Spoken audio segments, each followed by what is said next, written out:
So we're about to start the live streaming. All set to go? Excellent. Okay, well, good morning, everyone. Great to see you all here for today's Service Delivery Committee meeting for the 20th of June.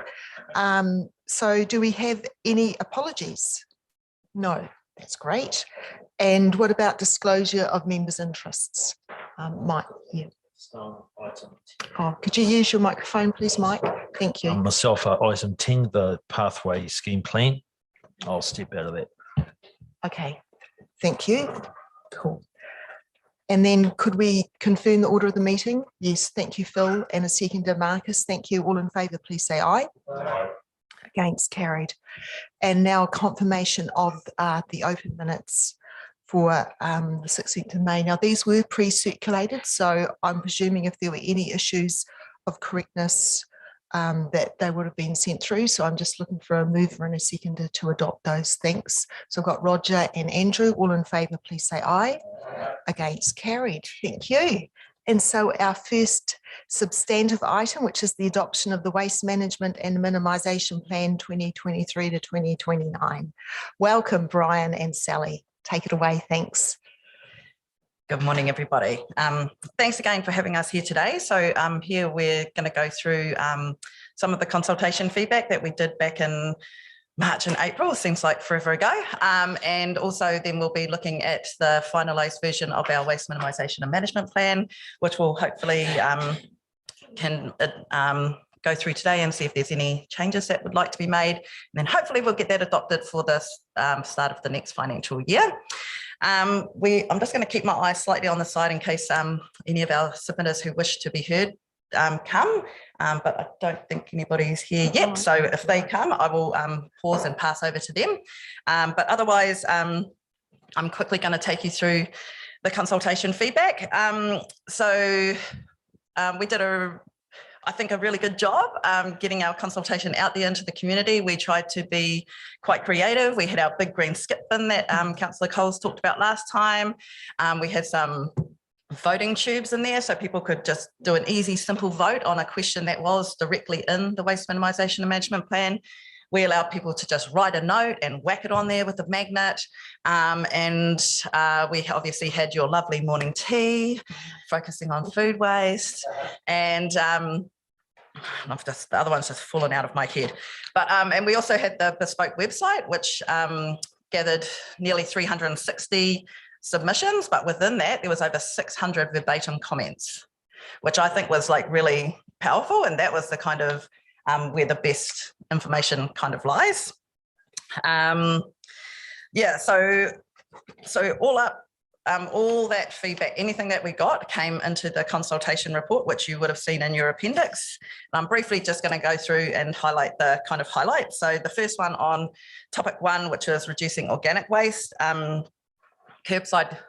investigating a curbside food waste collection was most strongly supported. So how it worked is people could rank it. So when you see 52% there, half the people chose that as their number 1 option. And then a further 14% wanted it as their second option. So that was really strongly supported. And that would also bring us through to what also happened in the middle of our consultation period, is that the government did finally release their strategy. And within that strategy, there was a few key implications for councils, and one of them is around food waste. So they have now mandated that all councils will have a food waste collection, curbside food scraps collection by 2030. And some councils, including Waipa, who are close to existing infrastructure options, will have to have that in place by 2027. So you'll see within the final draft of the Waste Minimisation and Management Plan that some actions have been pulled out and been signalled as mandatory now. And so that food waste one is one. But I think when you read the consultation, it was really well supported. And in the comment section, 34% of all comments were supportive of all the actions. They want us to do more on food waste, all of the above and more kind of thing, which is really cool. And then the second topic is looking at the way that we collect our rubbish. So it has been a long time since we've had a good look at that. So this was a simple question. Does the community support us investigating options for a council rated rubbish service? And that was strongly supported as well at 66%, which was really great. And, you know, in the detail, we did talk about pay as you throw methodology. So that's not where you give everyone a giant wheelie bin and they can put it out full to the brim. That's where you incorporate some element of what the prepaid bags give us now, where people, oh God, I have to buy another prepaid bag. That pinch makes them use their recycling bin more, makes them use any future food waste service more. So that is critical. That was an element that we said we'd investigate, pay as you throw. And there's lots of different things in there. So we're going to start to look at that now so we can share some more information around that. And in the comments of the rubbish question section, even people who didn't like the idea said, I don't want to pay for my neighbour, they're wasteful. So I still think they like the pay as you throw element. So yeah, there was quite some subtleties there. And so, for example, require different options for different households, that ranked quite high. So that was what we were kind of saying, but it was a bit of a complicated question. So I think there was general support for a way that if I'm a low waste producer and Brian is terrible, that I'm not paying the same as Brian. So that was quite cool to see. And that's something we'll be carrying on. He's actually not it's just a good example. The secret's out, yeah.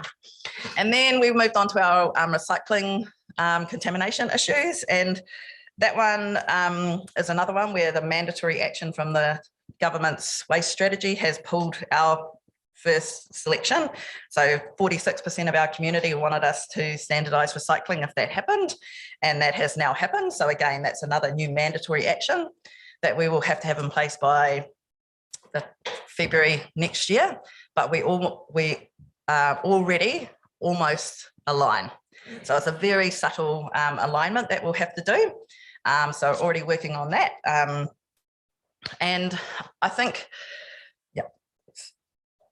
part of going through all this, there was lots of comments and I read all of them. And I think an example was within the comments of the recycling, I was quite surprised that quite a lot of people said, I'm not quite sure what to recycle. So I was like, okay, so, you know, it's a good reality check. So that's an example of the subtlety of the comments is flowing through that as we go through an update to the national standardization, let's do some work on that and let's put on a finder where if they want to know yogurt puddle, they can type it in and it can tell them which bin it goes in or if it can or can't be recycled. So we're going to delve more into that and give people more access to information, but also try and keep the simple 7 that goes in the mixed recycling bin quite strong. But for those really passionate recyclers who are keen on looking up individual items, we can try and get that information out to them as well. Cool. There was quite strong support there around the continued bin auditing, especially in the comments. So some people were quite harsh on their neighbours, shall we say, who aren't doing the right thing. So yeah, they were quite supportive of fines and all kinds of things, which we don't have access to. But and then when we move into the making sure that we had the right infrastructure section, there was, again, continued strong support from our community for the resource recovery centres. So that was great to have some councillors come out to Extreme Zero Waste in Raglan, and the rest will be coming. So that was really strongly supported at 66%. And then 25, that was their second choice as well. So that was really strongly supported. And I think the key feedback that I got through the resource recovery centre one was now. Not 20 years from now, but the action was planned for a network. So we'll definitely get on with that. So lots of keenness from our community there. And yeah, since we put this out as well, the government did take a step back on product stewardship. So in the national waste policy, that had to have a change in the waste minimisation and management plan that we had talked about, readying some of our more established community groups or social enterprises to take benefit of a container return scheme, which is like the old cash for cans. But unfortunately, as one of the policy rationalisation measures, I think the term is, that has been pulled back from. So that was quite disappointing for the waste industry and councils. And that came through in the feedback as well, that a lot of people said, I can't believe the government has just done that, and I really wanted that cash for cans and that'll be really good. So there is an action in the report that I will feed collate that feedback specifically and send that on to the government as our views from Waipa community. So we did also go to a couple of schools. So we went to Cambridge High School and Te Awamutu Intermediate, and we presented to 2 classrooms at both schools, and we had our skip bin and all that kind of stuff. And that was reinforcing why I'm not a teacher. It's very hard. But we really wanted to make an effort to see, what they thought. And so we tried to engage them on actions that they're most related to. So we talked a lot about food waste and recycling. And so they had a different view than the community, mostly around the recycling. With the food waste, they were totally on board, but they really wanted to just focus on education. So instead of doing pre-bin collection, pre-bin audits and stuff, they wanted more education for recycling. Yeah. So I think, so that's covered a lot of it. So there was some issues raised by Councillor St. Pierre about the grammar. So we will take those into account. And if you can pass me the comments, and then, it was just a mistake on my part about, I just went ahead and changed it, and then you had to track the changes. I was just like, I'm going to fix this document. So that was on me. But yeah, from all this consultation feedback, this was really a chance for us to see what actions were strongly supported by our community, because myself sitting here, I can't do all of this, but with the waste levy going up, we're hoping that you'll see more of us in our team and more will be possible. But that was a really good way for us to prioritise the actions within each section. And that has been done in the draft. And also like I said, in reference to the recycling, it was the subtleties of the comments in each section that I think there was a lot of good interest for me to keep defining our programs. Yeah, so pretty much there wasn't any substantive change to the document, because all the ideas that we had in there, we thought our good ideas will make an impact. But it was a really good chance for us to prioritise them and take the subtleties of the comments and bring that into our programs as well. So any questions or comments? Thanks, Madam Chair, and thanks, Sally, for your report. And just on it, me personally, I just love your enthusiasm, and that really brushes that off out into the community, and all the initiatives that you're trying to get out there and educating the community and school kids and all that sort of stuff. So that's just must be ongoing. So well done. I'm really keen to see street recycling bins, and I'd like to get that in LTP, but we must be about the only town that hasn't got them in New Zealand. I've recently been in Australia, and I've noticed with the supermarkets, the little bags of rice or coffee plunger bags, and every single bag is recyclable. So you talk about whether you have to look up online to see whether it can go or not. And I've noticed, being back in the last week, some of the bags that you use for food and things aren't recyclable, where every single bag over there. So, I mean, obviously that's a manufacturing thing, and working with supermarkets and businesses like that everyone's on board with the same thing. But and looking forward to Raglan in another week or two, whenever it is. So yeah, thank you for your report, and thank you. Congratulations to you and your team. Thank you. So just to address your desire for street recycling bins, I think, in the report that I've given you before about that, it's just not a cost-effective way to recycle. So within the timeframe that we're doing this consultation, they recently had an article on Hamilton City Council's street bins in Centre Place, and they said 80% of that stuff is landfilled, and I can tell you, they have them in Raglan, and what do I see in there? Chicken skewers, takeaway bags. So all the research that I've done just says that it's not a way to recycle. We won't get into a big debate here, but I mean, I remember Brian mentioning a couple of years ago about these vending machines. I think Dawn might have mentioned some sort of vending type machine, but we haven't seen them yet. We haven't seen any. That was more like the cash for cans. So that's a reverse vending machine, which is totally different than street bin recycling. But anyway, cool. Thank you. Yes, Mike. Yeah, thanks for the Marcus. chair. Hey, another great report, Sally. Hey, just really interesting to look at a couple of things. One is all the different ways that you did get feedback, and that sort of bespoke way of doing it, which was the word used. And it was good to see sort of, you know, what worked really well, what sort of worked okay, and all the stuff in the middle. But that hands-on, face-to-face is obviously really important, and that's what the community obviously enjoy, along with the electronic way of doing things. And in this one last comment here is around, you talk about contamination of recycle bins, and like with dead meat or offal or batteries, or, you know, like real obvious stuff that shouldn't be there. But I sort of, you know, you go to other places in the country, and I think I'm right in saying that the numbers of plastics that we recycle in the Waipa is different to, say, in Timaru, for instance. And so I think what sort of happens is people just put plastics in there, and that comes back to the education thing. Like, I think a lot of people don't know the numbers that are supposed to be in there, so they just put plastics in, and you know what? The bin disappears. There's no stickers on it, so I'm doing the right thing.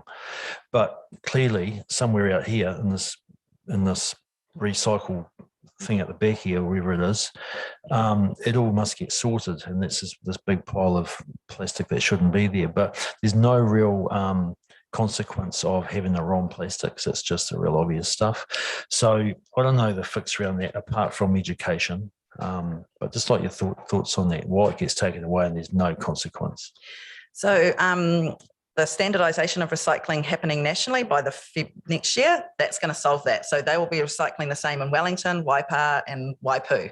So those cities, and for example, Hamilton's one, they still say they accept plastics 1 to 7, but they have told the community they're landfilling the other ones.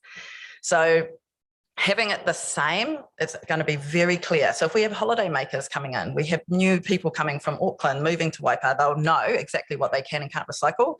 And I do get your point that like the wrong plastics will get collected, and that might endorse them to think it's okay. But at the moment, we're still trying to deal with that small percentage who are doing really gross, dangerous contamination. So to be honest, leaving a dip container on the conveyor belt to fall off the end, that's the easier way to deal with that at this time, whilst we deal with the more dangerous, and, you know, you mentioned batteries, that's what we don't want. That could set the place on fire, you know. Yeah. So we're going to work on those really problematic and dangerous for staff and costly to us for cleanups. We call it the wet, mucky, spready stuff. And then the discrete items that are education. Yep, we can work on that, but I think let's wait for it to be standardized around New Zealand, and then it's going to become clearer. There'll be no mystery about what numbers can be recycled. Sure. And the government's also getting rid of some of those plastics as well. They've already phased out, they're phasing out plastic number 6. So the mostly you see that in chilled dairy. So your dips, sour creams, and your snap yogurts, the pottles, they're all 6s, and they are phasing those out. So they've already indicated to producers, you need to move to a 1, 2, or 5, because that's what we can recycle. That's what we have volumes of. So that manufacturing change is happening. So yeah, so they've already phased out plastic 3, which looked exactly like a 1.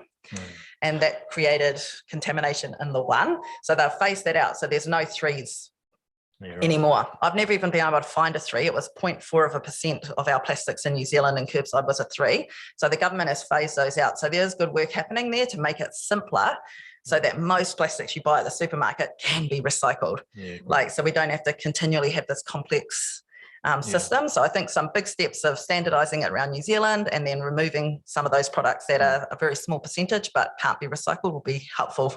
That's good. Hey, and look, and I quite like that we are one of the areas that have to fast track this. You know, it's something that people are seeing as urgent and important. And look, and I do like, there's a couple of comments in there from Australian folk and maybe South Africans pointing to the fact that, you know, like back in the day when we were kids, we could, you know, do the old bottle run and get your 4 cents or 8 cents or whatever it was, and then go buy your fish and chips. I still love that. Yeah. And I don't know whether that would be in conflict with sort of, you know, or opposing economic view of recycling into the big bins, but yeah, that was really good. And it's sort of, that deliberately made you recycle. Like back then, we didn't probably even realize it's because we were recycling. We're just thinking of the chips at the end of it. But it was a good incentive, and there's obviously modern ways of doing it. Yeah, so that's that container return scheme that unfortunately has been benched a little bit, and there was always going to be some people will never put anything in their recycling bin if they can take it to their supermarket and get a printout and get a direct credit in their bank account. But then conversely, we'll also get the deposit return for anything that comes through ours. So we would participate in returning and getting that deposit back. So the modelling that they did was it kind of balanced out. We'd have less volume, but we'd get more change for what we do collect. But unfortunately, it's been delayed. But yeah, I totally endorse. I think it's great as well. Thank you. Marcus? Yeah, I agree with your comments about waiting for it to be standardized because, my dad's a terrible recycler. And I think there's a generational thing. He thinks he's doing the right thing, but all the plastic goes into Yes, this. he's keen. Manamana Piako as well, not ours. So trying to explain to him. But also, I think it'd be good to get some stats on latest field days. So I noticed they were attempting the different bins for recycling and find out what the contamination rates are, because the recycling bins on the main streets don't work. They're a terrible idea, I think, Philip, because people are just lazy. But if we could get some stats around latest field days and what they found with their recovery and waste would be really interesting, I think. Yeah, so I'm quite connected with them, and I've received quite a few of their reports in the past. They actually secondary sort every bin there. So they have people out the back sorting and checking. So they are doing that level to make sure that that it is just food and compostables. So they can't just take people's word for it. So they do get good stats, but they're secondary sorting it at a cost. But that's their commitment, which is amazing. Yeah. I can probably speak to secondary sorting as well. Yeah. So look, have really enjoyed Sally's support as we've been working through at Mighty River Domain to get on top of our really large waste issue. We want to recycle more. Everyone wants to do the right thing, but it's simply, unless you're secondary sorting, it just doesn't happen. So education, you can only go so far, but you actually need to, if you want to do the right job, we have to invest more resource into this. And unfortunately, that is just, going through it yourself and making sure, sending off what you can. So look, Sally, you're the expert in this space. There's no question after my experience with you that, really, really happy with what I'm seeing here. It's a step in the right direction. We just need to move a bit faster if we can. I think everyone's calling for that. So that's, I guess, something that we need to, as, members think about. We've got some big decisions over the next year. So that needs to be kind of, for me, top of mind as well. But thanks for everything. I think, I'm really happy with what I'm seeing, but it can't just stop here. No. We need to continue that, this process and move in a better direction. Yep. Thank you. Now I've got Lou and then Roger and then Susan. Thank you, Sally. As you say, you're talking to the converted with myself, but just a couple of points that you raised that really just resonated with me. The first was that with your survey, we've had quite a lot of support for the council actually taking over the rubbish collection. Now, with the food waste collection, I think that this is going to be a very practical thing that we maybe have to investigate and look at ways of funding it. It is, I think, probably a way to the future. We can probably control it a little bit better than they do with contractors. We don't want a recurrence of what has happened at the moment with sweeping people with leaving all the rubbish down at a collection centre and creating a problem. So, but also we can probably monitor the actual collections a little bit better, have our trained staff to just review the thing that was contaminated, to have a little bit more control of it. The second point I wanted to raise is that I've been collecting batteries, as you well know. I've got about 200 kilograms at the moment, and we are finding it exponentially increasing. That's being done down at Countdown, and I'm actually collecting them once a week. I'm now doing it twice a week, and those bins are filling up exponentially. So it does show that people are quite prepared to bring things like this back into a collection centre and do it. So it's something that we could probably promote a little bit. And that might help with some of the supermarket recycling as well, to have something along that. Yeah. Just a couple of thoughts.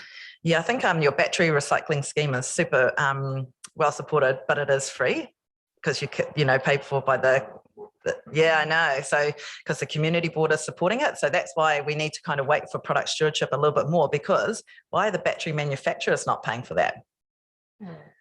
I actually totally support you with that. We're paying $4.50 a kilogram. Yeah. Through the community board. Yeah. So that is quite a significant Yeah. commitment by the community board. Yes. And it's not actually advertised that well outside our own little On local purpose, so area. you don't get more. But yeah, product stewardship is happening. It's slow, but so all batteries will be captured under the e-waste product stewardship, and there's a large battery for the more cars and stuff like that. So what we're seeing now is kind of like progressive companies more stepping forward. So in Cambridge, Mitre 10, they want to do battery recycling because they sell a lot of batteries with their tools and everything, and they wanted to have that as part of their corporate responsibility. But they usually use a national recycler, and I said, excuse me, urban miners. So we managed to bring them in, and they're doing the collection and getting to clip the ticket and help with the separating. So that's a great partnership. So that's what we're seeing more of, is that progressive companies are getting ahead of product stewardship. But eventually, when you buy your pack of batteries, your AA's, you'll be paying, I don't know, 50 cents or whatever, and that will go to be providing the service. So the cost doesn't fall to council or the community. And so we are big supporters of product stewardship. Yeah. Thank you. Roger?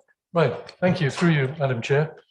The first comment is tremendous, the amount of consultation that you went through to get this picture to go forward, and I think that's really, really important. I notice in here your first proposed action plan in terms of a resource recovery centre is to start work on planning for a network of resource recovery centres over the next 15 to 20 years. That's a long time out. Have you got a shorter goal of, say, achieving a resource centre in the first LTP 3-year?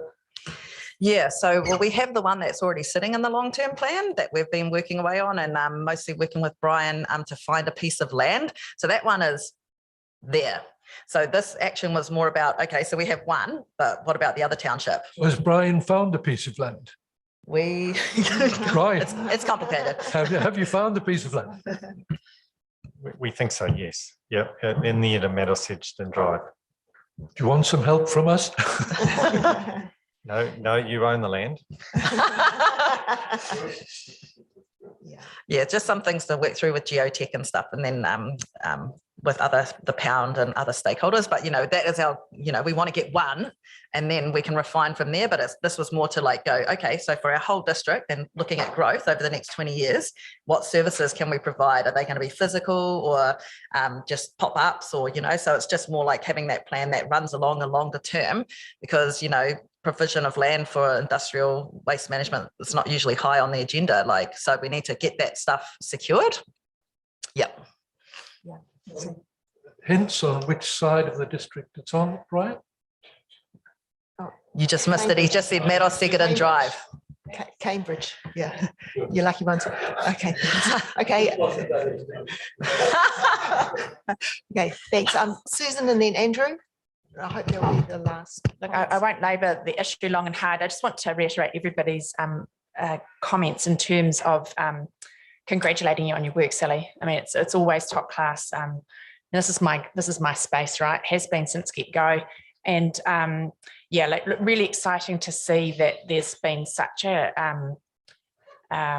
it's resonated so strongly with the community. I mean, the responses are, it's great to see that the community is almost ahead of us. Do you know what I mean? And I think that's a really, it's the best place to be when you think about the conversations we had at Extreme Zero Waste. For those of us that went, it was pretty clear that council can do so much, but really this sort of, these solutions start and end with the community, and it's really neat to see that. I think we're in a really good situation in terms of people's understanding around their responsibility and the role that they play in this, and we've just got to make sure we can keep up with them and make sure that we can meet those aspirations. So look, I'm really excited by the stuff I've read here.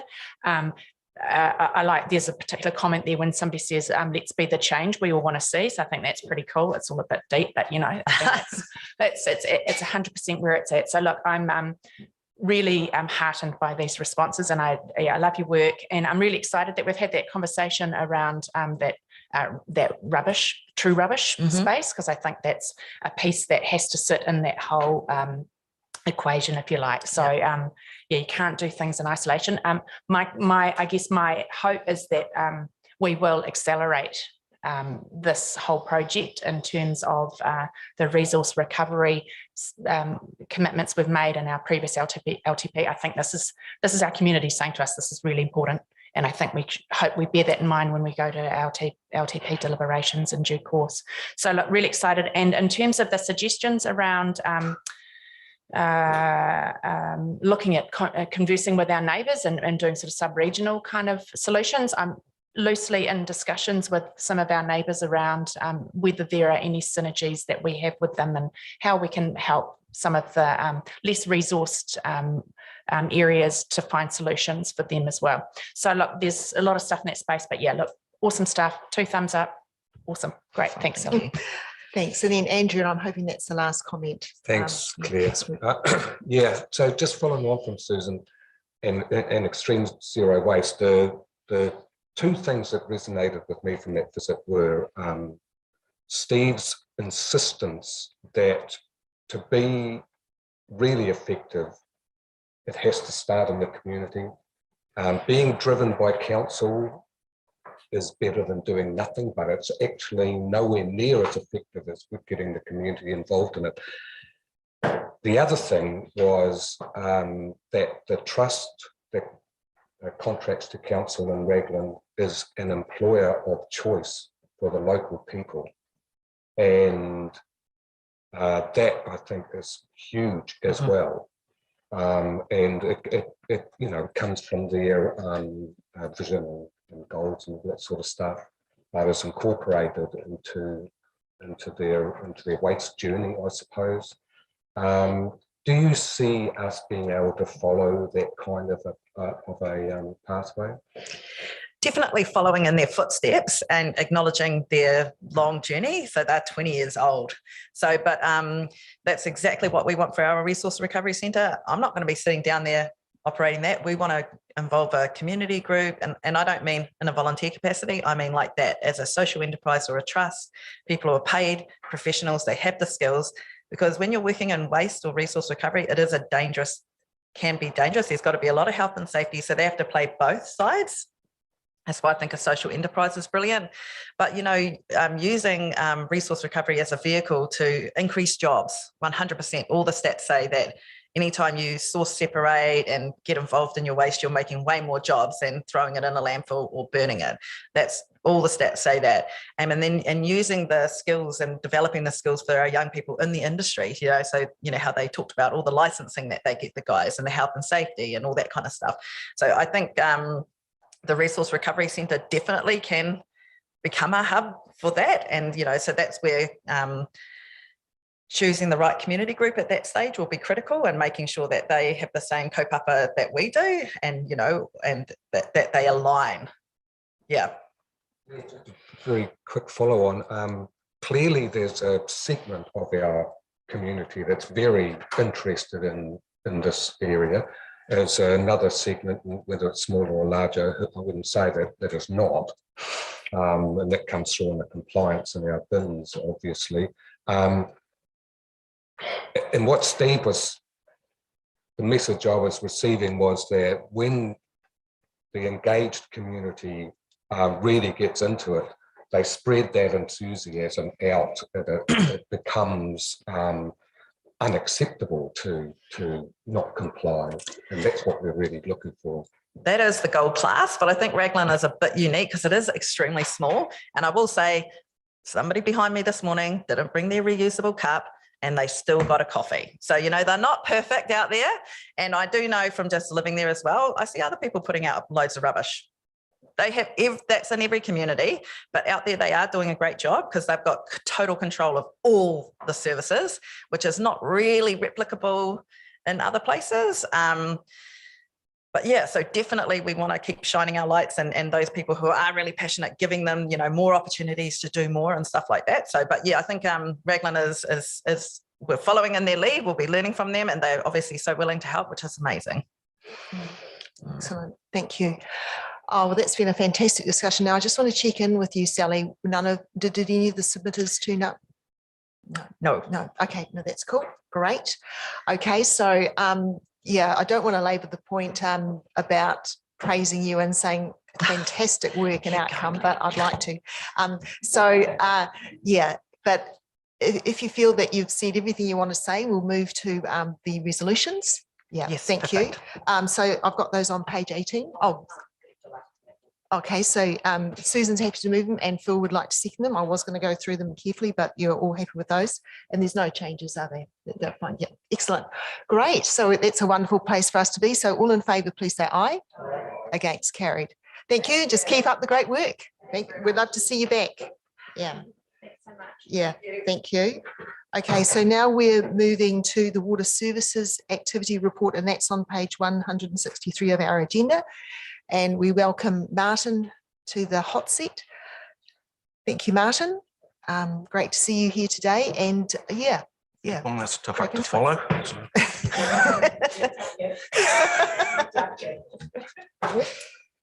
Cool. Through the chair, just to take the report as read and just highlight those things of a particular note. The Cambridge Wastewater Treatment Plant discharge consent application was publicly notified, and we received those 5 submissions, 2 in support, 1 neutral and 2 opposed. We're still working through with the opposed submitters to try and remove the requirement for hearing. In response to the government's changes to the water reforms, now known as affordable water reforms, Water Services has been working to produce a Waipa-specific financial cases and asset management plans to meet the current deadlines. So previously we weren't going to be doing those things, so we've had to rush to get them done, which I think I was away for a month, but I think they got them all done while I was away, so that's good. Yeah. The Free Waters infrastructure revaluation for 2023 has been received. Well, the draft one has been received from the valuers, and so we'll be updating on the asset management system once that's been finalised. And the incursion of the freshwater gold clam on the Waikato River has obviously caused us some or lots of discussion, and will probably require some additional monitoring at the treatment plants. But happy to answer any questions from there. Thank you, Martin. So we've got Marcus first. How much of a issue is the clam though? Like, are you soaking up kgs of them a day, or is it like it's almost an irrelevance. It's interesting. It's an interesting thing to be a part of, but there's a very small amounts of them that we collect. Yeah. Okay, great. Yes, Liz. Yeah, just on the clams. So I'm sure you knew, Martin, I was going to chip in here. So yeah, while there might just be a small number of them at the present time, what we do know through research is that they multiply by, each clam multiplies by 400 every day. So it could potentially be quite a large problem very quickly. And I guess none of us really understand much about this, because we are relying on MPI to come through with information that then we can all make hopefully a decision around what is the action to be taken. But in the meantime, those clams that are there are all multiplying by 400 per day. And my concern, I suppose, is that right now we could simply be sitting doing nothing, where we could, or should be really pushing MPI even harder to continue to provide us more with really up-to-date information about how we can protect ourselves. So, we know that this could spread. We know that it's not in Lake Taupo right now, but our inactivity means that we are every day, this is a risk. So I understand, we'll Martin, you are part of the waters team and you're doing all you can, but as a council, are we doing enough right now in protecting and lowering our risk around the spread of this to other parts of New Zealand with our, our connection with the river? We've got a number of boat ramps on the Waikato River. So every day is a potential risk. So I'm just wondering, as a council, should we be doing more? And I'm really keen on having a really good debate around that today. Thank you, Liz. Do you want to respond in any way, Martin? No. Yeah. From a drinking water supply and water treatment supply, they're not an issue, and wouldn't even, the more they get there, the bigger they are, the less we see them anyway, because they don't come through our screens. So it's, from a water treatment perspective, it's not a risk. But yep, whether they're a risk to the environment is a question. Thank you. Yes, Mike. Liz, hey, where did you 400 a day? That seems, where did that come from? MPI give us that? Is that MPI, right? yeah. So it's They're very 70,000. fecund and they're Yeah. hermaphrodites, so they don't need a friend. Yeah, right. And Right, yeah. we some rabbits. yeah, and they can live up to, international experience shows that they can be up to 25,000 per square metre. Yeah, so I think what you've raised, Liz, is yeah, a crucial question for all of us, like that, how respondent are MPI going to be for us? Have you got any leads on that? Like, they set deadlines where they're going to be able to provide more guidance and things like that? So look, a technical advisory group is being set up, and so they are meeting. And look, I guess at the end of the day, what we've heard is that these clams have been around for 2 to 3 years. So they've been that, but it's all hearsay, and no one really knows where they came from, and no one really knows at this point in time how well the conditions are at Karapiro to enable the quick multiplication of that could potentially. But all I'm saying is, there's a risk out there. We don't know all the answers, and I guess we will need to wait for MPI to provide us with those answers. But, that crystal ball is a lovely thing, isn't it? I just wonder, sometimes we might have wished we'd done more right now to actually, to ensure that we're not, this could be quite disastrous for us. And it is in our patch. This is not anywhere else. This is in Waipa. So right now, are we doing enough? Are we putting enough pressure on MPI?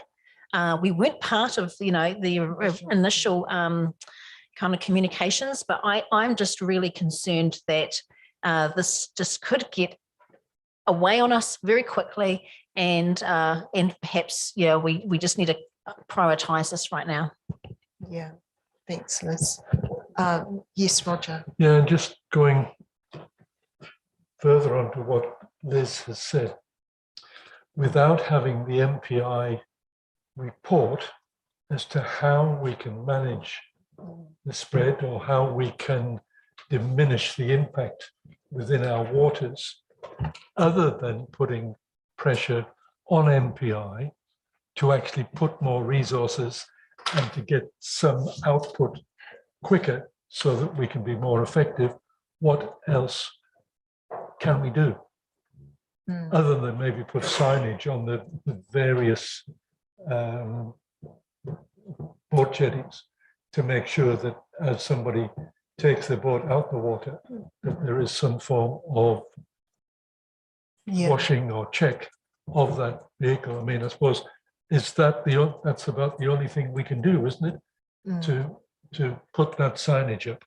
But are we putting the signage up? And I wonder whether we should be doing that. Yeah, I think Susan's got a comment on that. Yep. So thank you. So last week, Gary and I attended a briefing at Waikato Regional Council together with Biosecurity New Zealand and MPI. And I forwarded on to you all after that the presentation that we were given, and it's the same presentation that was delivered to the Select Committee for the Environment in Parliament the previous week. It sets out essentially what they know, some facts around the clam, and where they're going now in terms of next actions and next steps.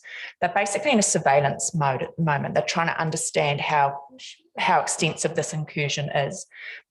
Thus far, they've been deploying eDNA, which is where you actually test the water to ascertain what organisms are present. And so far, they have found that it hasn't spread to Lake Arapuni, which is pleasing, and obviously Lake Taupo at present. Until they have a clearer picture of how far spread this is, it's difficult for them to pull together an action plan as to what what steps we take. So at the moment, we're just waiting to hear what the results of that surveillance will be. And the loose understanding we got from that meeting was that wouldn't be months, that would be within weeks. So we should be in a position within the next week or so to get a better understanding of how big this is. There's also a river iwi discussion over the last wee while around whether a rahui would be appropriately to be called. And at this point, River iwi have decided to just wait and see and take a lead from MPI in terms of the information that comes forth from the surveillance and what their decisions are. Biosecurity New Zealand also has the opportunity to call change the status of this thing as an unwanted organism, which really cranks up their efforts to address it. But at this point, they haven't made a call yet on whether they will classify it as one. So there's quite a bit of work being undertaken in the background, and I guess until they have a really clear understanding of how big this issue is, it would be really premature in their mind. I'm just saying what they've told us to set a very clear plan ahead, other than the remedies or the solutions of check, dry, clean and dry. I do have some sympathy for Liz's comments in terms of, can we be doing something now? I mean, that's an obvious call, knowing the activity on the river, knowing how easily this can be spread. But I guess the official information that we're being given and advice and direction is to just undertake those measures in terms of check, clean and dry, and await further information in terms of that the extent of that incursion to date. Some of the interesting conversations I suppose we had at that meeting, it became pretty clear that there may have been some shortcomings in the original sharing of information around what was going on and who was affected, but we now have the assurance from MPI that we'll all be in the waka together around sharing information and bringing, I suppose, the lenses that we have. For example, from a purely scientific perspective, the MPI biosecurity perspective, there probably wasn't, I know there wasn't an understanding of our waters network and the fact that we take from the Waikato, treat it and carry it across our district and then disperse into the Waipa. So that understanding around waters network and the movement of water across our district was rather scant, but they appreciate that that is clearly a really important piece in understanding what could be happening here. So they've taken on board our request to be part of this, part of the solution, or at least part of the conversations around what we could possibly do and who's affected. So yeah, look, I'll try and keep you up to date as I receive more and more information. But at the moment, that presentation that I sent out last week was the best information I have to date. I believe I'll just check with whether I've got another update. But at the moment, it's hold fire. Let's just see how big this thing is. Bearing in mind that the population size of the clams and the populations they're finding suggest they've been here between 2, maybe 3 years. So yeah, obviously huge ecological questions, effects potentially. It's never known to be eradicated from any other place that it's been found, but we don't know what it's going to do in New Zealand and how it's going to behave. It's quite temperature affected, doesn't like super hot, doesn't like super cold. So it's a little bit of a question mark as to how it will act in the New Zealand environment. But I'll try and keep you up to date with the information as it comes to hand for me, but that's sort of the official line we're getting from MPI. Thank you, Susan, for that extra information. Yeah, appreciate that. Now, Mike, did you still have a question? Yeah, just that. Thank you, Mayor Susan. That answered most of my questions. It kind of, I don't think any of us probably know exactly in the case of a biosecurity incursion like this, the respective roles of all the players, MPI, regional council, river authority, etc. So it's good to have a bit of an idea there. But just from our organisation's point of view, who's running who's the point of contact for the response? Is it going to be you, the mayor, and who from the staff? It'd just be interesting to know.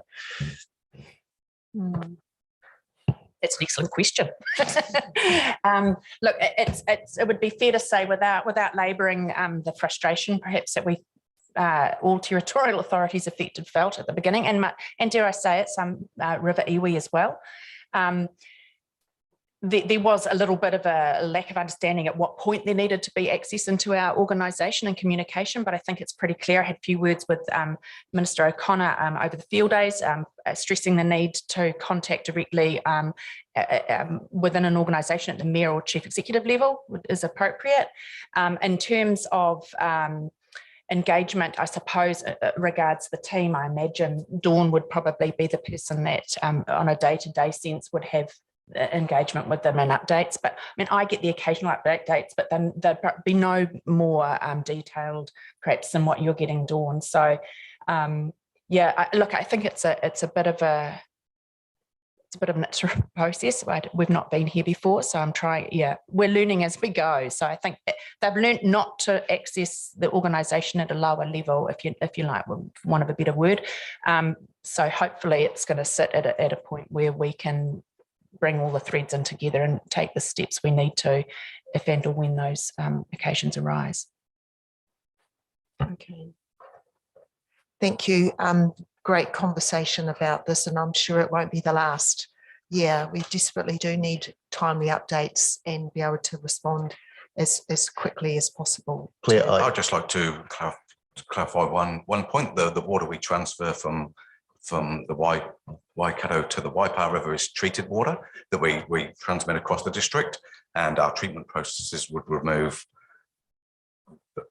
any risk of that transferring any clams between the two rivers or anything like that.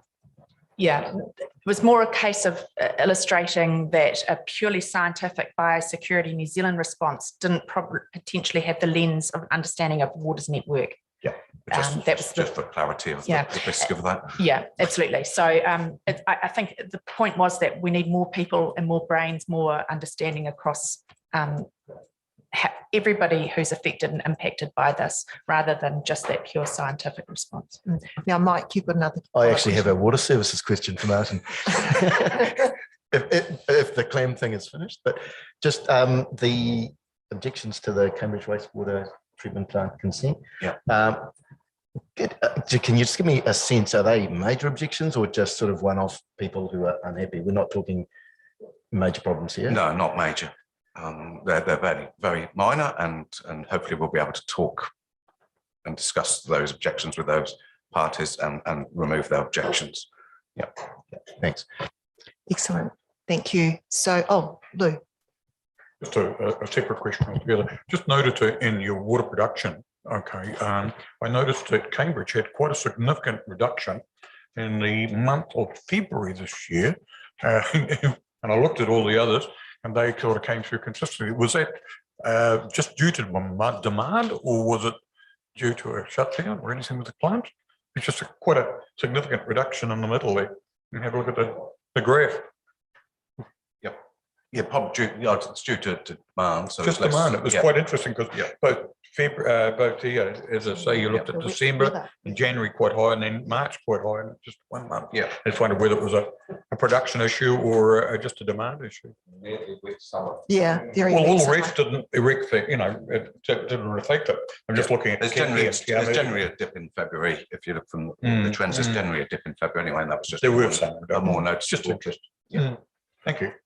Okay, thank you then. So that looks like we've got all the questions dealt with. So with that, I've got a recommendation on page 164 that the Service Delivery Committee receives the report of Martin, the Water Service Activity Report. So could I move in a second? So Lou's going to move, and I think Andrew, you're going to second. All in favour, please say aye. Aye. Against, carried. Thank you, Martin. Okay. And now we have the Mangatautari Ecological Island Trust Service Agreement Extension. That's on page 175 of our agenda. Welcome, Brad. So you're going to handle this report on your own? Yeah. Excellent. Ngā mihi o te ata. This morning, we're seeking a one-year extension to the service agreement we have with Monga Tautari Ecological Island Trust for the work they do on the Monga.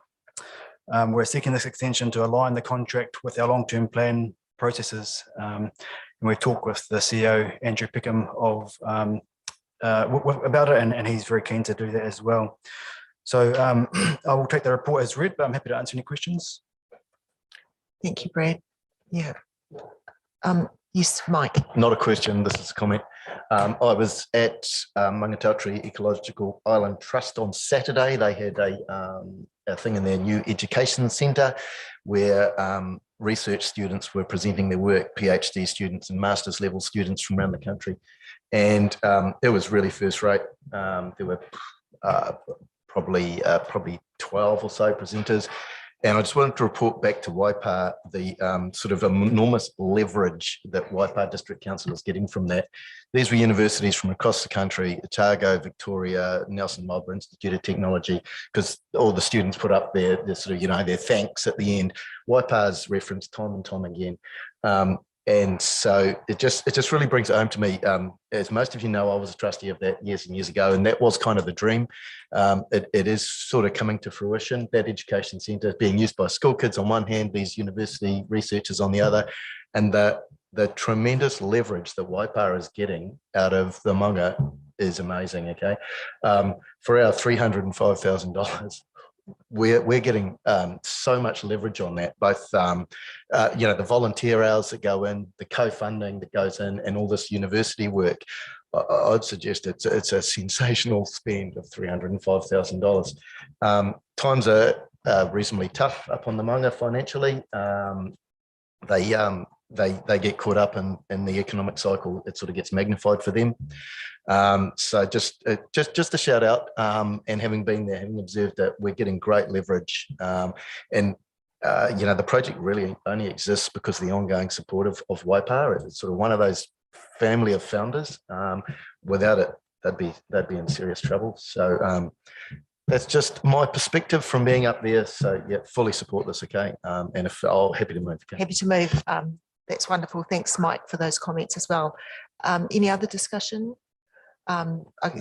Your second, thank you, Marcus. All in favour, please say aye. Aye. Against, carried. Thank you. That's wonderful. And now we move on to the Waipa Cemetery concept plans. And that's Aidan and Brad, you're going to stay and support. Great.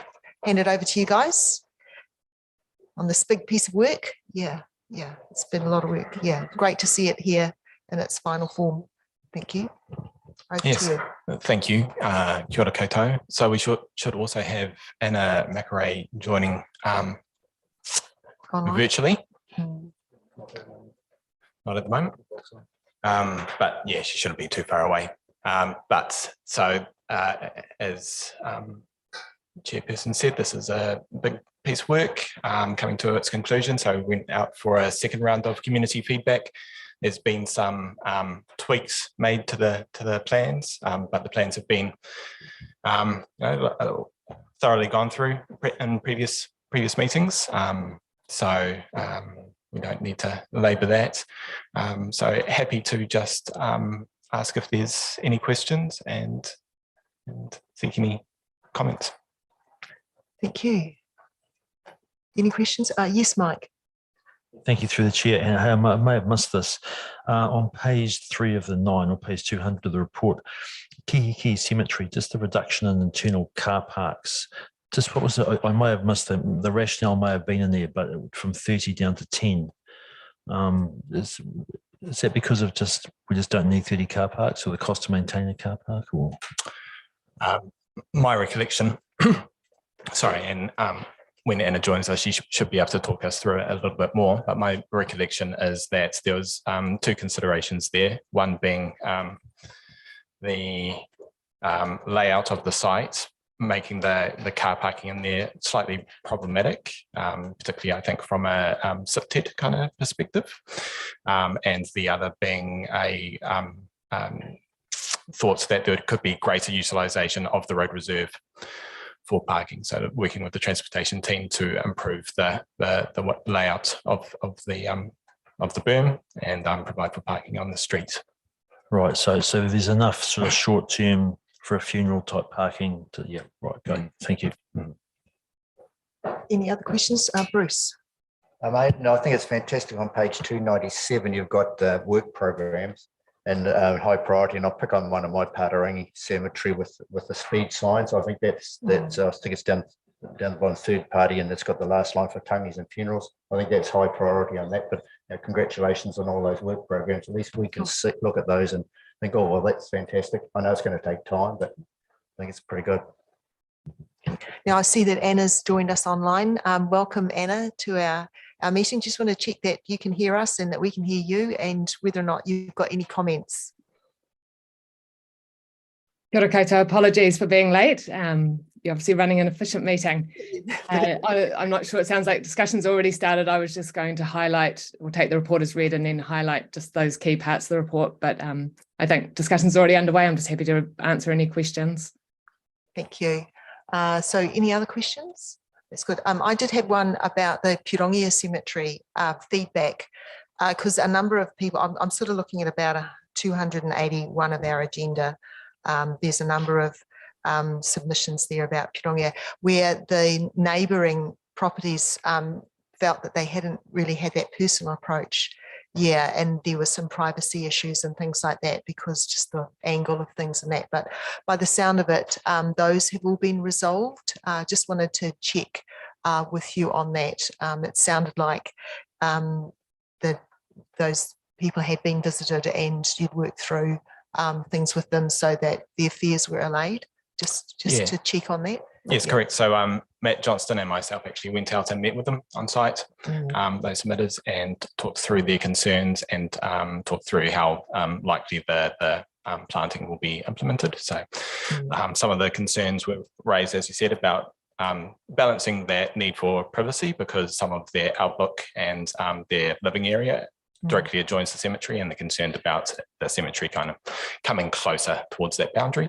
But also they've got nice outlook over the gully area near them. So obviously planting is one way to mitigate the privacy, but it's going to remove their enjoyment of that outlook. So we said that we would be wanting to communicate with them as this is implemented, and work with them as to the selection of planting, and that there could be a good kind of compromise achieved through the appropriate use of planting in that area. Similarly, with some of the residents that near the entrance to the cemetery, we're concerned again with privacy and the fact that there's a proposed toilet block to be placed and car parking area to be placed close to their boundary, and how that can be achieved. We talked through how that could be achieved in a sensitive manner and alleviate some of their concerns there. And my understanding is that they left feeling heard from that meeting, and also comforted that council would be working with them to achieve an appropriate outcome for them. Yeah, that's really great to hear. Thank you, Aidan. I appreciate that extra effort that was put in there. And I also wanted to compliment the team on that document about the network priorities. That it's great, because it's quite a complex, broad-ranging review that's been undertaken, and a lot of stuff came through with the feedback. And I think putting it all in one document that then's easily accessed by the various teams across council means that they're not going to get lost in the cracks, and you've got a good idea of the priorities, what needs to be done first, second and third. So fantastic to see that. Yes, Mike. Yeah, just one more question. I was a bit puzzled, really, or surprised, really. On page 218 and 219 of the report, it looks to me about 60% of the respondents were from Te Awamutu and Cambridge. But then the next page is 58% of respondents noted that cemeteries were well maintained or tidy. And I was really surprised at how low that was. I mean, I've been to a couple of the cemeteries, admittedly over Cambridge Way, and they look really well kept. So any thoughts around that? What I thought was quite a low percentage. I mean, considering 60% of these folks are from TA and from Te Awamutu and from Cambridge. Yeah, I mean, I thought they're looking really good nick, but obviously 40% of people don't think so. Yeah, I suppose we don't have any further detail about where their exact kind of concerns in terms of its maintenance or appearance of the cemeteries were. So it's a bit a high level to really comment. But so you haven't got the detail of, yeah. So the survey is such that you don't know if the person was from Kihihi or from Harongi or from. And I might be able to elaborate whether we can break it down any further, but I don't believe so.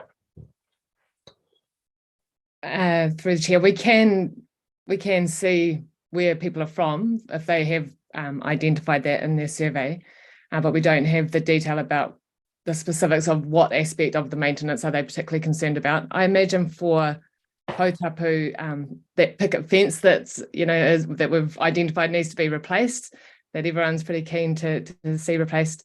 That's probably, it might be our old assets like that people are concerned about, rather than the mowing and the litter and things like that, which I agree, the team does a great job with that. Yeah, right. And if I could just add, we do get plenty of compliments about our cemeteries as well. So even just last week, we had another one come through. Someone was up at the Te Awamutu cemetery for a funeral and overheard one of the family, or one of the procession people say, Te Awamutu is looking stunning. And then someone else said, oh, it always does. So we are getting some of that really good feedback anecdotally as well. So. No, thanks for that, Brad. I mean, just as a team, I guess if you break that down a little bit, there may be just one or two cemeteries or aspects that you could have a look at. But yeah, overall, I totally agree. The feedback I always get is impeccable. Excellent. Any other comments or questions? Oh, yes, Lou. Your question on Purui. Have there been any resolution yet on the availability of land for disposal there? There was a bit in here saying that there were some contract problems, I think, with the gifting of land. I'm just wondering how that's proceeding. I could probably answer that, Aidan, if you'd like me to. Yeah. So we haven't been able to find anything definitive yet on file. It will require probably some resourcing for someone with property background and knowledge to explore that in more detail, to see if there are any constraints to council deciding what to do with that additional land or that unrequired land. Yeah, thank you for that. It was just interesting because I didn't realise there's quite a significant amount of property involved in that. Thanks. Marcus? Yeah, I think it's a really good plan, and it's nice to be able to have different interment types now, like at Kiki and things having natural burials and stuff. And I think the community will really respond well for those different options. Yeah, it's good for the future.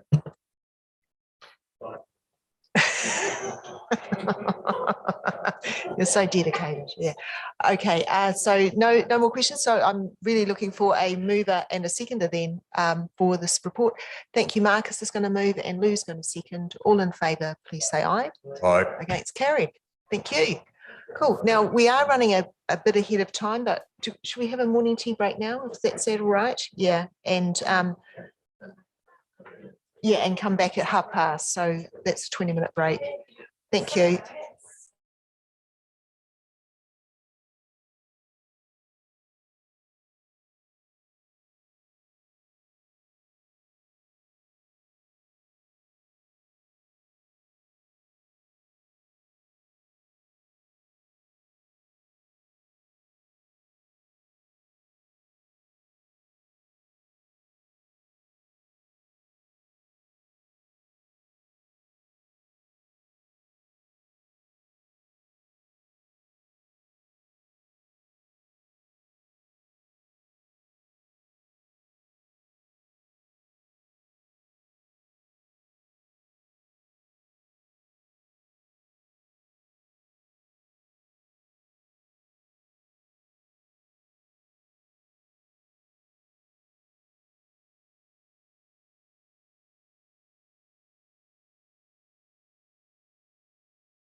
Zoe to check that the live stream has started. Yeah, excellent. Thanks everyone for being back on deck so promptly. And so now we're on our next item, which is the Cambridge Pathway, the scheme plan approval. We have Brian and Eric in the seats there ready to go, but we did have an indication from Mike Pettit that he had a conflict of interest. We just had a bit of a discussion about this, and he's wanting to excuse himself, put himself outside the room while we deal with this item. Thanks, Mike. Yeah, thanks. All right, so hand it over to you two gentlemen. This is a great project to have on our agenda. Yeah, it's pretty amazing actually. So really keen to hear from you on it. Thank you. Thank you, Madam Chair and elected members. So I've got the report in front of me. I guess I'll step through the key process and the key aspects of the report. So the Cambridge Pathway, this is the next investment in Cambridge for the urban mobility works. So it starts from Hamilton Road and it heads south to the high level bridge through Bryce Street, Duke Street, Wilson Street and Victoria Street. So the project started, I guess, towards the end of last year when we secured that extra funding from the government, from the Transport Choices funding, which enabled us to sort of move forward quite ambitiously for the design and construction of the whole route. So we developed some options plans and we did extensive consultation. The consultation was carried out with the whole community and also directly affected residents and a whole list of stakeholders. And there's a report, I think it's Appendix 3, that summarises that. There was also a Survey Monkey that just sort of looked at that gauge the popularity of what we're proposing. And the other thing I would just point at in that report, we liaised actively with almost a dozen stakeholders, and of those were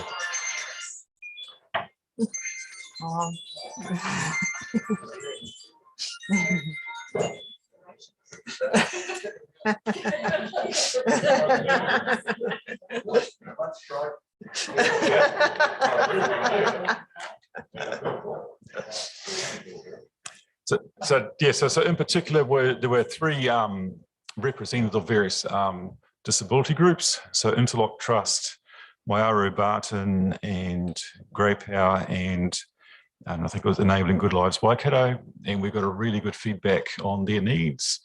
And their needs are more in relation to the footpath component of the project. And that their needs basically describe best practice. So they need really high quality footpaths that are smooth, that don't have bumps and awkward crossing points and all that. So we've really taken that on board, and that's become a really important part of our design work. So we did the consultation, and then we went back to the working group that council has, and it was discussed in detail, and some changes were made to the plans. So our intersections on Bryce Street were still a bit wide in favour of traffic. So we've narrowed them as much as we can to still enable rubbish trucks and fire trucks to use the intersections completely as per normal. But apart from that, we've narrowed it as much as we can to shorten the distances for people walking and biking across those intersections. We've also explored wherever we can that the crossing points for walking and cycling have priority over traffic. So that's not possible everywhere. But where the traffic is low volume, low speed, and the intersections are easy to read for everyone, that's what we are pursuing to do. And we want to, in relation to the cycleway, we want to make it as simple as we can in terms of lines and signs. So depending on the design literature you read, it can get quite cluttered. And we want to, I guess, push the boundaries of Waikotahi as to providing a real intuitive cycleway. So that was the key outcomes. just going through to the, I guess, to the scheme plan. I guess in summary, we've retired, like for example on Bryce Street, we've attempted to retain as much roadside parking as we can on one side of the road. And we have also altered our plans along Bryce Street to retain the maple trees along the western side. So we've worked, so that was part of the feedback we got from the residents to keep those trees, especially the desire for mature trees that that provide shade and amenity. So the design does have to deal with retain those trees. So we've been working with our parks team to confirm that. Yeah, and probably as you go down, the next notable feature is the boardwalk on Lower Duke Street. So that's been well received, and in terms of the amenity and the technical sides, we've got a good solution there. We've rationalised how the Kia crossing works outside the Cambridge Primary School. So we've got a good solution there. We have had some feedback from the school, but their feedback basically was in relation to the parking time limits on that drop-off zone on Wilson Street. On Wilson Street, the exit entrance to the warehouse and the council car park. So the three entrances there which are challenging. So we're working with Ecological and the design team at the detailed design level just to make sure they're safe. So we've shown red paint there. That may be what we do, but that is an evolving science with Ecological. And then the other key feature, if you go down towards a high level bridge, is a new crossing point, or an upgraded crossing point on Victoria Street, just north of Wilson Street. That'll be a shared path, not a dedicated cycleway and separate footpath. We recognise that part of Victoria Street with the angle parking and the wide road, that there's a future consideration of how cyclists access Victoria Street. So we have our design bookings that, I guess, and is flexible how that might happen in the future. And the other notable thing, the access to Williamson Street, we're proposing to make that a one-way access. So basically you enter from Victoria Street down Williamson. At the moment, you can go both ways, but with a heavily compromised left turn out or right turn out of Williamson to Victoria at the moment. So this plan, it resolves that largely in favour of a really high quality zebra crossing across both Victoria Street and Williamson Street. So yeah, so that's the scheme design.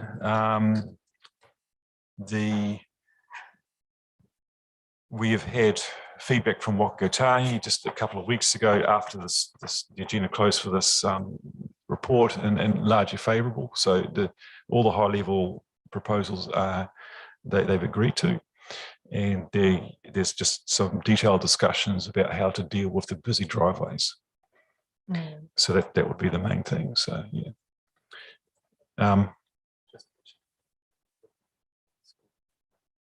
Oh yeah, so yeah, thanks Brian. Yeah, so the other part was so from Hamilton Road north along Grey Street to the middle school, that's the subject of a separate consultation exercise, which we hope to start within the next 2 or 3 weeks.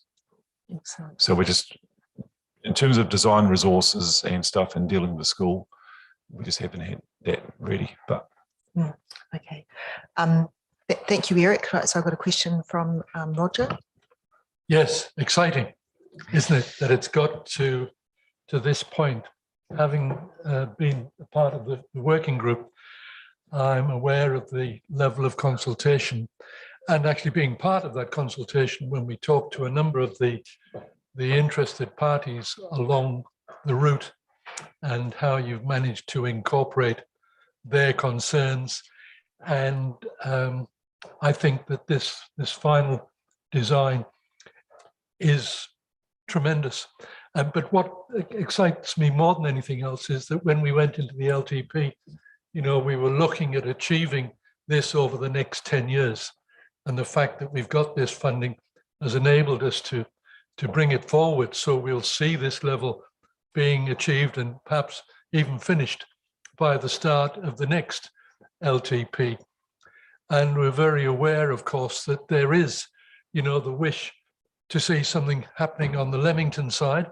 And that's kind of next on the tick box to get that contribution to this top tier of the urban mobility network around Cambridge. So well done, guys, and thoroughly in support of this. And when it does come to the motion, I'd love to put the motion, if you would remember that when we get and finish the discussion. Yeah, thank you, Roger. Now I've got a question from Bruce and then Eric, just an engineering design thing, it's curiosity. The raised intersections, do you have discretion to some of them, you go around the other areas and they're short and sharp and they really do slow you down. Do you have any discretion? That looks quite a long one to how you build them.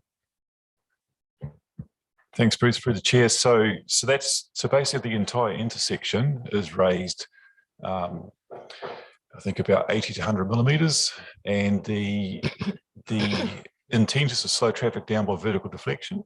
So your entry ramp and your exit ramps are specifically designed for the speed you want traffic to travel on the ramp, on the intersection.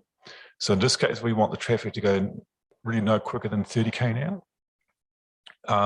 And because of the ramps are so far apart, where you have problems, I guess, with those rubber judder bars is because it's an instant up and down, whereas what we're proposing, you travel up the ramp onto the platform and then down again. So it's actually a substantially smooth experience, but it does slow you down. But initially it does slow you down, doesn't it? You're conscious of that. Thank you. Thank you. I've got Liz and then Phil. So Eric, boy, and Brian, boy, has this been a journey, of course. So I just kind of want to reflect a little bit about where we've come from here, because I think this has just been a really excellent example of how, as a community, but also as a council, we can deliver something pretty special. So when we started the Streets for People, of course, led by the community, actually, you know, there was some angst out there, and I guess we had some issues that we needed to resolve. So I remember around this council table feeling a bit battered and bruised at one point, because our community, you know, really considered this, you know, the changes to be, I guess, difficult for them at the time. So our journey has been, I guess, a lot smoother, I feel, in the last couple of years. So the design that I'm seeing in front of me now, and the consultation that we've done with with such a wide number of groups, simply, I think, it's quite inspirational as to how we can maybe deliver other projects going forward. So thanks to the team who've been on the urban mobility, and thanks to the community members who have contributed widely, I think that, yeah, again, it's been an excellent example. So look, it won't be perfect. The design, you know, it is something, of course, that we have done our absolute very best. But Eric and I, you know, we're Dutch. So I've lived in the Netherlands. I understand what congestion is, and I also understand how you can change a community, a city, a town, to just be a leading example of what walking and cycling is all about. And I think that what we've done and what we're about to do is going to just span for generations. And this is going to be, you know, I think the standing glowing example for right around New Zealand. So this money from heaven that came, and it really was, I mean, I felt like I was on a limb out there for a while, that we were promising something in our committee that I just didn't know at the time we could deliver. But with the great work that the staff did in putting forward our funding applications and being so wildly successful to the tune of $10 million across our district, I mean, that has just been phenomenal, really. So pretty excited about that. Look, I just again ask the community to be patient while we well, there'll be a work program. It will disrupt our town again. It will, but you'll see that the outcome, what we're able to deliver for our school students, getting from schools, getting all of our community from A to B on safe, separate walking paths, cycling paths, will be worth it. So yeah, hopefully we can work, through that program pretty quickly, and then we'll just see what will hopefully be, like I say, a pretty neat, shiny example for the rest of the country. So thanks to everyone involved. This has just been a fantastic effort, but to the team, you guys have just really led this, and I'm pretty, this is probably for me one of the biggest pieces of work, in my time in council that I'm being most proud of. Oh, thanks, Liz. Those are amazing comments, actually. Yeah, really appreciate that. Now, Phil, you had some contributions? Yeah, just briefly, just sharing the views of Councillor Stoic and Gordon. This is just congratulations to you guys and the team and the working group, and working with the community as well. As Councillor Stoic mentioned, that we got Badderton views and a few years ago, and well done with that. This is really setting an example for the country, and also it's great to see the network really rolling out rather than just everything coming to an end. It's going to include subdivisions and coming through the centre of town, so subdivisions like C2 and 3 in that area, what's been developed at the moment with Hamilton Road, and then this as well. So it's great that the network is growing and growing, and people can take a real journey rather than just finishing here and then having to get back on the street again. So yeah, well done everyone, and I haven't seconded it. Thanks, Phil. All right, no other comments? That's great. And I'd just like to also send huge thanks to Brian, you and Eric and your team, because Liz mentioned that $10 million that was able to be secured. I'm sure that excellent planning that had been put in years before to make sure those projects were in our LTP, that would have been a clincher. So it just demonstrates that discipline that, YPAR staff, have sort of, I don't know, you've got a good practice there, it's paying dividends for our community. And we also mentioned, Eric, that, you're working closely with Waka Kotahi, and it sounds like that relationship is really good and productive. So because you mentioned that there's still some issues to finalise, I guess, or designs to a land that will need the endorsement of Waka Kotahi. So it's encouraging to hear that you've got a good relationship there with them as well. I would like to check on the Leamington issue, because that did come through very strongly in the feedback. Is there any time frame for any work, to extend, some kind of safe cycleway and walkway, through to Leamington? So currently we've been doing the LTP documentation for 24-27, and that has a solution for that. Excellent. So there's a proposed next project in Cambridge that seeks to address that. But my ears did prick up about the link to the middle school, which of course is pretty important too.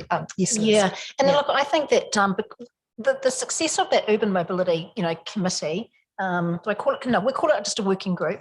I think we haven't finished. So yeah, absolutely, Leamington.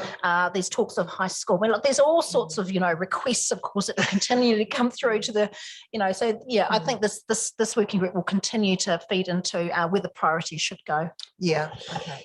Yes, Phil. And just on the Leamington side of things, the Cambridge Community Board are really vocal and promoting to get that going as well in the near future or in the future too. So excellent. That's great.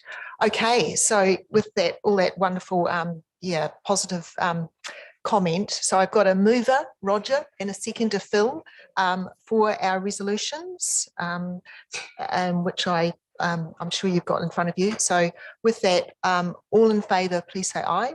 Aye. Against? Carried. Thank you. Thank you. Oh yes, we will get Mike back in. Thank you. And then we'll go on to our next item, which is the memorandum of understanding. Brian, yes, you're going to stay with us for that. Yeah. Excellent.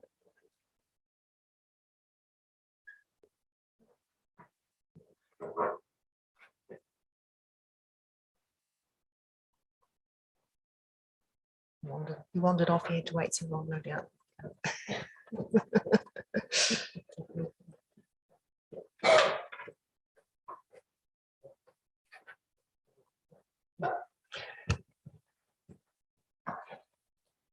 Thanks, Mike.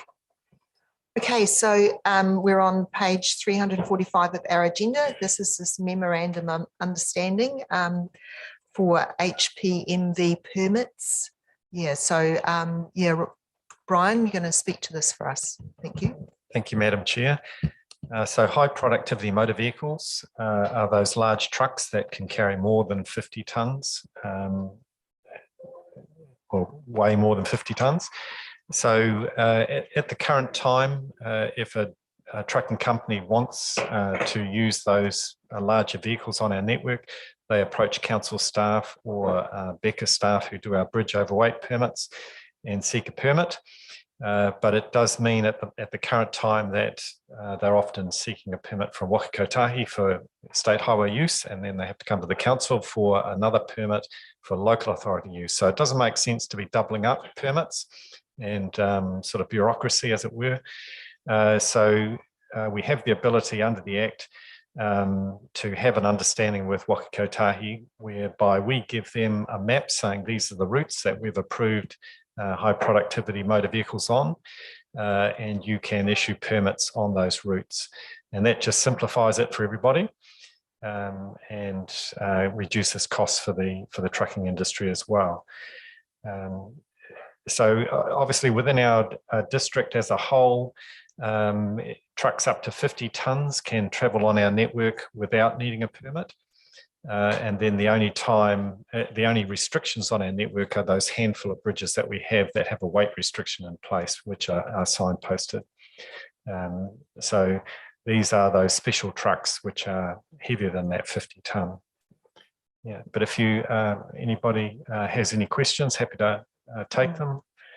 This is a standard MOU that's being entered into with local authorities all around the country. So Thanks, not Brian. just Waipa. So Mike? Yeah, no, just a couple. Do we get extra funding from Waka Kotahi for the amount of kilometres we let the high mass vehicles do on our roads? That would be nice, but obviously the road user charges are paid, and that goes into making up part of the revenue that Waka Kotahi gives us. The 51% subsidy on all road maintenance is partly made up from those road user charges. And so indirectly we are getting that revenue, yes. Secondly, how confident are you that they're sticking to the permitted routes? Because I seem to see H trucks everywhere, and I kind of get the sense that this whole scheme's not working. Yeah, it is actually a common misunderstanding, because we do see those trucks with the H on the front of them, and they might have an H on the front because they've got an additional axle and they're over length, but they're not actually heavier. And then of course those trucks, when they're not loaded, they are just the same as any other truck, and of course they can go anywhere they like when they're not loaded. So when they're loaded, they've got their permit conditions and they can only travel on those routes. So we see, for instance, when the highway has a closure, those big trucks can't drive off onto the detours because they haven't got a permit to be on them, so they're all parked up on the side of the highway until the highway's clear again. So it does work reasonably well, I believe. Okay, any other questions? Okay, so you're happy to move, Andrew, and a seconder? Lou's going to second. All in favour, please say aye. Aye. Against, carried. Thank you. Right, and then we're on to item the contract signed under delegation. That's on page 361.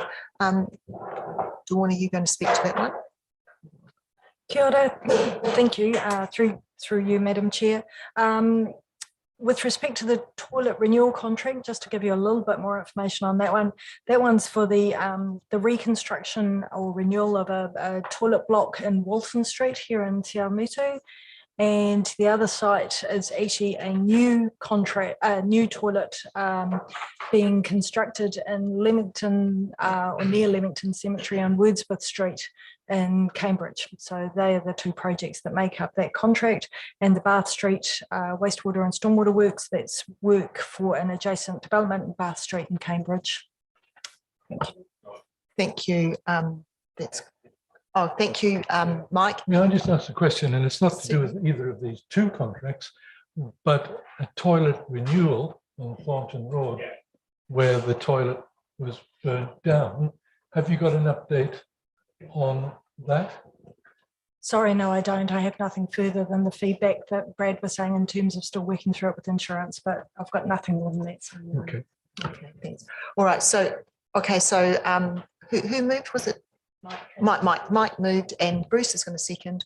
All in favour, please say aye. Aye. Against, carried. Thank you. And then our next item is request for a new public road name at Pickett Hill on page 364. And we have Mike Culper. Great. Welcome, Mike. Good to see you here. And you've got an offsider. Thank you. James. Nice to meet you, James. Yeah, welcome. Yeah, hand it over to you. Yeah, to lead us through this item. Thank you, Madam Chair and members of the committee. Yes, we're just reporting, presenting our report for a new road naming. I put the new roundabout at Pickett Hill. So I can take it that the report has been read. Cool. So within the report,